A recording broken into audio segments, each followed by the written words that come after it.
ओए, मेहमानों के खाने के साथ लकड़ी भी रखी है कि नहीं? जी जी बड़े मियाँ, रख दिया लकड़ी भी। ठीक है ठीक है। यार ये खाने के साथ इतना बड़ा डंडा क्यों रख दिया इन लोगों ने? लगता है पहले हमें खाना खिलाएंगे फिर हमारी धुलाई करेंगे। डंडा देख के मेरी तो भूख ही मर गई है। खाना खाए ना भाई, सब ठंडा हो रहा है।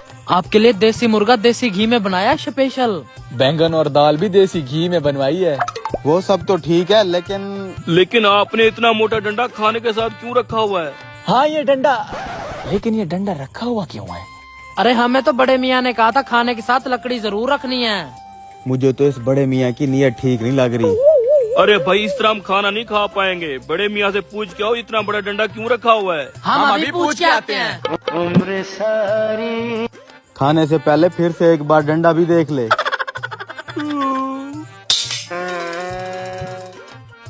बड़े मियाँ मेहमान पूछ रहे हैं कि खाने के साथ इतनी बड़ी लकड़ी क्यों रख दी है।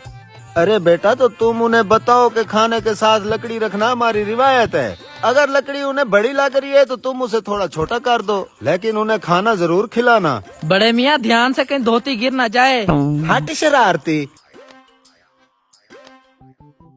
यार इस डंडे का डर ना होता तो सारा कुछ खा लेते। जरा इस आम को तो देख कितने मजे का लग रहा है। यार इस डंडे की वजह से तो मैं डरा बैठा हूँ। मेरी तो इसे देख देख के भूख भी मरती जा रही है। भाई साहब, ये लकड़ी हमारी रिवायत है और आपकी ही खिदमत के लिए रखी है। हम इसको सेट कर देते हैं। ये पकड़ भाई। सुना तुमने, ये डंडा हमारी खिदमत के लिए। मैं तो कहता हूँ भाग चलते हैं। सही कह रहा है तू, चल निकले। भाई साहब हमें इजाजत दें, एक जरूरी काम याद आ अरे रही है। क्या हुआ भाई साहब, खाना तो आपने खाया नहीं है, ये बस हो गया। क्या है ना भाई साहब, टाइम हो गया है अब ओवर। बहुत जल्दी एक जगह पे पहुंचना था। खाना फिर कभी खा लेंगे। नहीं नहीं भाई साहब, मियाँ साहब ने बोला है खाना खाने के बगैर जाने नहीं देना। बैठे। अब क्या करे? देखो भाई, हमने कहा था कि बड़े मियाँ से पूछ के लाओ कि ये लकड़ी खाने के साथ पड़ी क्यों है। तुम इस सवाल का जवाब तो लाए ही नहीं। जब तक इस डंडे का मतलब नहीं बताओगे, मैं खाना नहीं खाने वाला। मैं भी नहीं खाने वाला। ठीक है भाई, हम अभी पूछ के आते हैं। ये कैसी रिवायत है? पहले खाना खिलाएंगे फिर पे लेंगे। यार भूख भी बड़े जोर से लगी हुई है। बड़े मियाँ वो मेहमान पूछ रहे हैं कि खाने के साथ ये लकड़ी रखी क्यों है। तो बच्चा, तुम उनको समझो कि खाने के बाद ये लकड़ी तुम्हारे ही काम आनी है। अच्छा बड़े मियाँ। ऐ खुदा, हमें इस डंडे के अजाब से बचा। आमीन। भाई साहब, बड़े मियाँ कह रहे हैं कि खाना खाने के बाद ये लकड़ी आपके ही काम आएगी। मैंने कहा था ना, इनकी रिवायत होगी। पहले खाना खिलाएंगे फिर इसी लकड़ी से धुलाई करेंगे।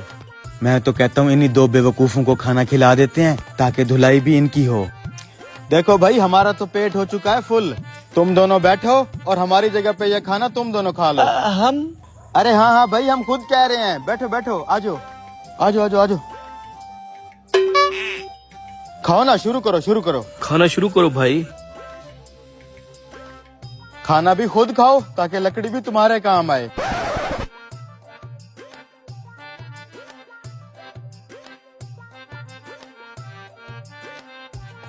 सारा कुछ ही चट कर गए हैं। हाँ यार। Oh no. ओए बगैर तो ये क्या कर रहे हो? देखा देखा देखा, मैंने कहा था जो खाना खाएगा उसी की धुलाई होगी इस डंडे से। मेहमानों का खाना तुम क्यों खा रहे हो? अरे बड़े मियाँ, मेहमानों ने खुद बोला कि खाना आप खाएं। ये क्या बोल रहे हैं? आपने खाना क्यों नहीं खाया?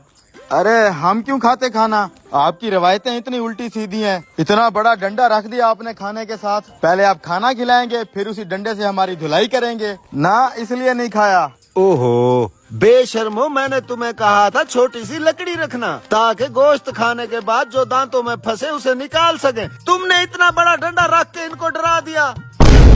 इतनी सी लकड़ी का कहा था जो दांतों से खाना निकालने के लिए होती है। जी जी। बगैर तो सारा खाना चट कर गए। खाना चट कर गए।